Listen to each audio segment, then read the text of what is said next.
Welcome to Dr. Man's show, and today we are going politics, and we have a very interesting topic about the presidency in Kenya, and we are talking about the Deputy President William Ruto. Is Ruto's presidency a reality?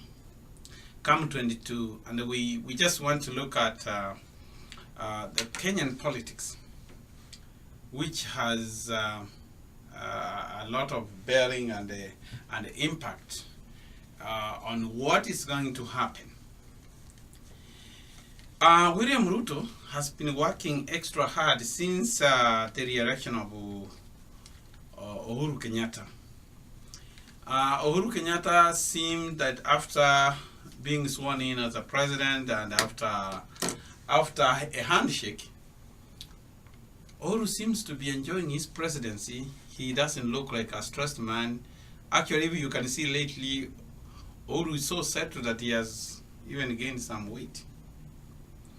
So, come on 2022, what are the chances that Deputy President William Ruto will become the next president of Kenya? Or to be precise, to be the fourth president. No, I'm sorry. Not the fourth president, but the fifth president of Kenya. Now, Ruto is a very hardworking man, and he has really tried. He has worked very hard, and has actually made a name for himself. That's a fact that we have to agree that the man has worked very hard. Now, what are the chances that he will succeed? One, William Ruto has a big advantage, and really the first advantage he has to succeed to be the next president of Kenya is he is corrupt. So he has amassed a lot of wealth. And going by what the Kenyan electorate are, and my study of the Kenyans and patterns and the way they vote, he can easily buy leaders. You know, he will start buying leaders, those potential leaders who are running from his constituency. And that's what he's doing now. He has the money, he has the following. Those people and politicians, they want, and they can dish money out. That's how the politics of Kenya is. Second, what is corruption will also help him. You know, all of the past presidents, they have been financed in one way or another by corrupt people who want the status quo to remain. So the corrupt kingmakers of Kenya will be comfortable to support William Ruto to be the president because he's already corrupt. So he's not going to do anything because they will also point to him that even you are corrupt.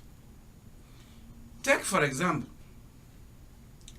after independence, actually, the first president acquired large tracts of land in the Rift Valley, Coast Province, and many other places. This is because he wanted it to be protected. That's why he made sure Moi succeeds him. Because already Moi was also tainted. As a vice president, he had also been allocated illegal lands. So when he came in, the Kalenjin thought he was going to change things for them. He did not change. Actually, he went ahead to acquire more land in Rift Valley.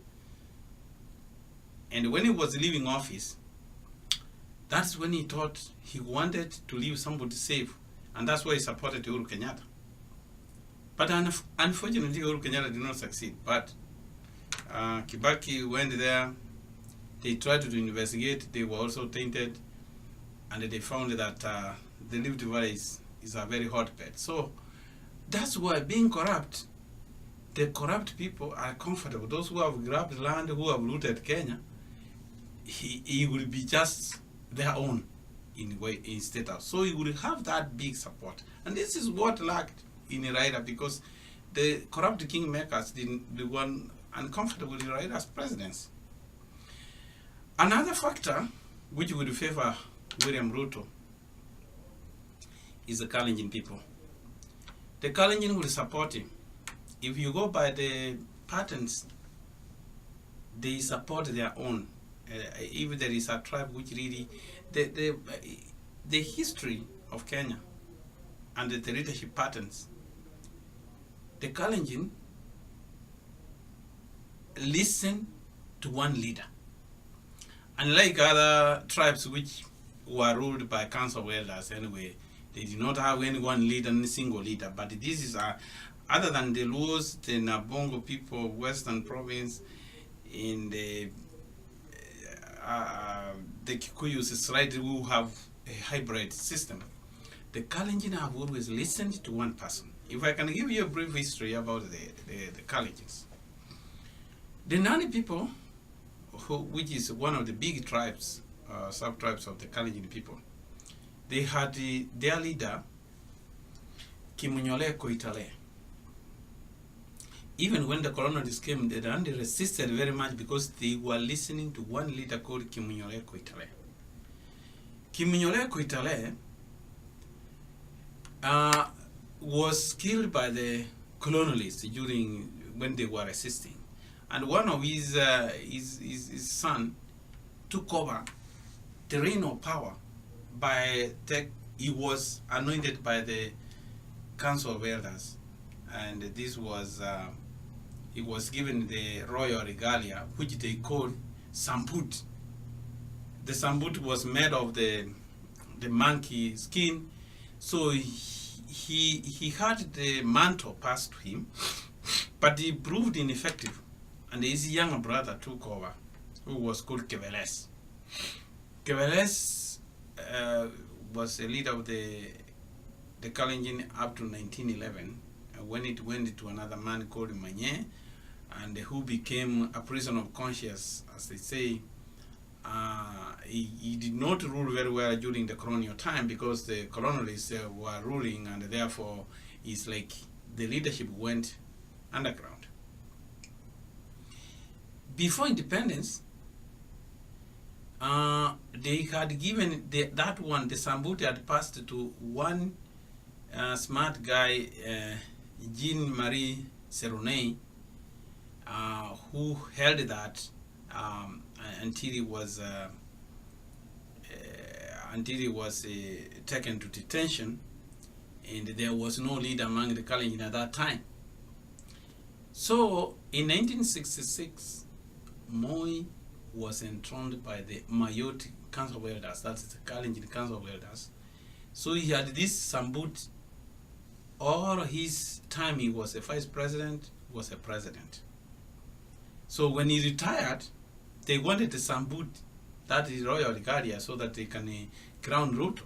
But Moi refused to give them that Sambut, but the Kalenjin Council of Elders said, fine, if we can't give, according to our tradition, they can make another one. So they make one from a monkey skin again. They enthroned, in June 2006, they enthroned William Ruto with the Sambut. So the man having the mantle who can speak the Kalenjin reason right now, it is none other than William Ruto.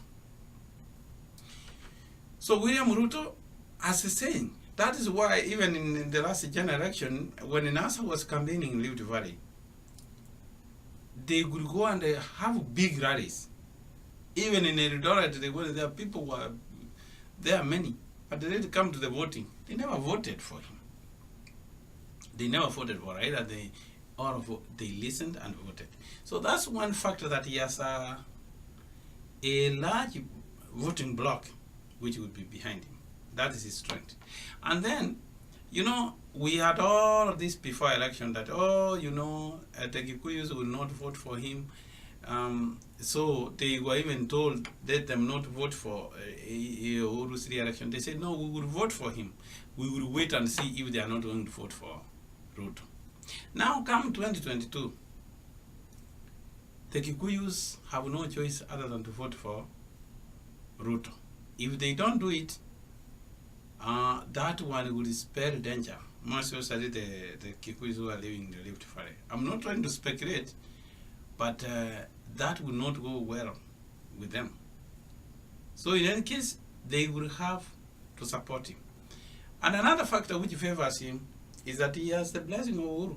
Right now, Ruto is passing everywhere, opening, initiating projects. So this project will be associated with him. He has an upper hand than any other person. I don't know who is going to run with him.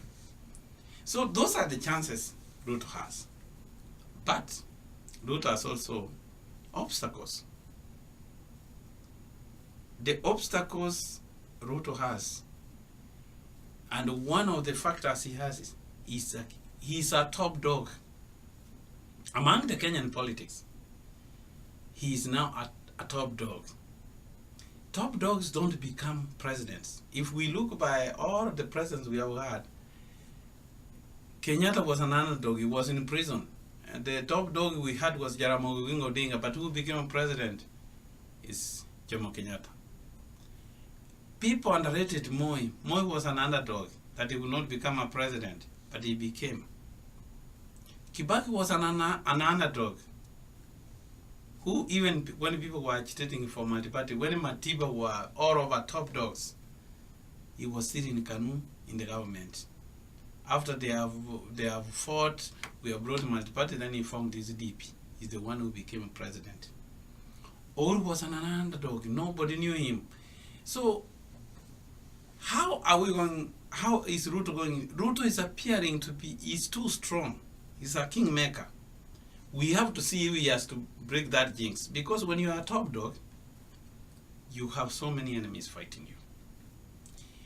So we will wait to see if Ruto is going the direction of Raila, of a kingmaker, without him becoming a president. That is a factor. Second, is temperamental bent.